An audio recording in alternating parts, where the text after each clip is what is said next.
¿Qué tal, queridos amigos? Nos enteramos hoy de que se elevan los riesgos para invertir en Pemex, en la Comisión Federal de Electricidad, en otras empresas, en otros bancos, del sector privado, del sector público. Pero esto no tiene nada que ver con el gobierno de Andrés Manuel López Obrador. Al contrario, esto es muestra fehaciente, clara, de hasta dónde llegó la inmoralidad pública en tiempos de Enrique Peña Nieto. Se presentan los crímenes, se presentan los desastres y los desequilibrios que hereda a López Obrador de Peña Nieto, pero no se persigue a los culpables. Se sabe de la estafa maestra de Rosario Robles, y Rosario Robles anda paseando por el mundo. Se presentan las graves fallas en la Secretaría de Hacienda y los responsables, los que fueron titulares de esta durante el gobierno de Peña, desde Videgaray, pasando por Mit y culminando con el señor José Antonio González Anaya, están disfrutando de sus nuevos empleos en el caso de Mit o de sus fortunas en el caso de los otros dos, retirados de la vida pública. Es decir, nos exhiben los delitos, lo vuelvo a repetir, los crímenes, pero no se persigue a los criminales, no se inicia el debido proceso contra ellos. ¿Por qué, señor presidente López Obrador? Esta no es la cuarta transformación. Para hacer justicia no solo se señalan los crímenes, se persiguen estos. Lo he repetido hasta el cansancio.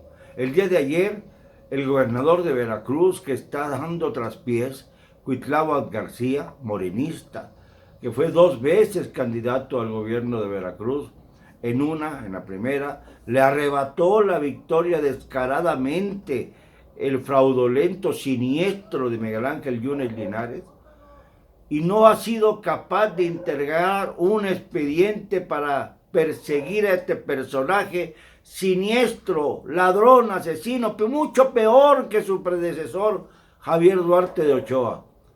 Todavía tiene su herencia allá en Veracruz, en el puerto, con su hijito Fernando fungiendo como alcalde.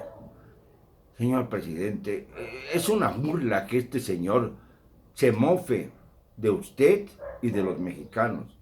¿Cuántas veces le llamó a usted, señor presidente, loco cuando fue usted a visitar Veracruz? Cada vez que usted pisaba Veracruz era infamado por este sujeto. Si usted piensa que los mexicanos vamos a pensar que se trata, si lo persigue usted, de una venganza, no, se equivoca. Nunca creeremos que se trate de una venganza cuando se persigue a un hombre tan siniestro como Miguel Ángel Yunes Linares. Y como él, hay muchos. Bastaría que hubiera usted ordenado a través de las fuentes judiciales correspondientes, a través de las policías correspondientes, una redada allá en el PRI el día de ayer para encontrarse todos los ladrones y sinvergüenzas que se pueda usted imaginar. Ahí estaban, juntitos unos a otros, lo mismo Ulises Ruiz, que Manlio Fabio Beltrones, que la ladrona yucateca Ivonne Ortega, que José Narro, que pasa como muy buenecito, Cuando fue secretario de Salud, se dejó sin recursos a los hospitales, sobre todo a los más retirados de la Ciudad de México, a los hospitales rurales.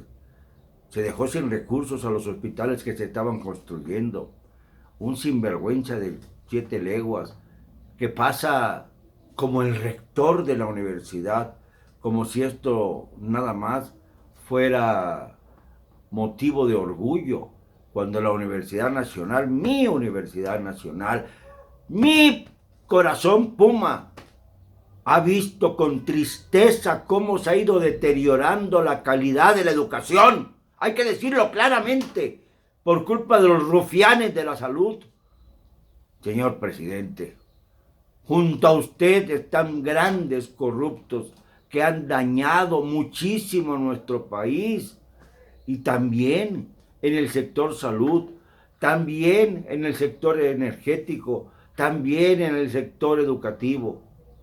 No solamente porque ha heredado usted a la mitad de los miembros del gabinete del funesto doctor Z, Ernesto Zedillo Ponce de León, un hombre que se dedicó a no solamente a darle la bienvenida a las empresas multinacionales, sino a hacerse socios de ella. Usted lo ha mencionado, pero no puede explicar por qué razón medio gabinete suyo tiene nexos con Ernesto Zedillo, incluyendo las relaciones que tiene usted en lo personal, en lo privado, con Ricardo Salinas Pliego, aun cuando en un momento de justicia social ordenó usted que no se construirían más minas en Baja California, atentando así contra los intereses de este acaparador de plata, de este hombre que también ha acaparado las remesas, de este hombre que merece ser cuestionado y perseguido judicialmente, Ricardo Salinas Pliego, uno de los grandes predadores de este país. Y como él, tenemos otros casos con los que usted no ha iniciado proceso alguno. El multimensionado Carlos Romero de Champs, por ejemplo, y otros líderes sindicales. Ese sinvergüenza, el barbaján de Víctor Flores Morales, que dirige a unos ferrocarrileros que ya no existen porque no hay ferrocarriles, más que los transnacionales. ¿Y qué me dice usted de cómo está quedando la famosa CTM con una nueva organización que lidera nada menos que Napito Gómez Urrutia, al que usted se trajo protegido para hacerlo senador de la República? ¿Es este el esquema? Señor presidente, no es crítica lo que quiero hacer, es sencillamente un llamado a la ecuanimidad, al raciocinio. Es necesario que usted tome un poquito de descanso, un día de paz, y se pregunte a sí mismo si está cumpliendo o no con el afán de la cuarta transformación, que es el combate a la corrupción. Hágalo, señor presidente. Hágalo. Y verá usted cómo, de verdad, pasa a la historia como usted quiere, como un gran presidente. Pero hágalo, señor presidente. Hágalo. Con cero cobardía.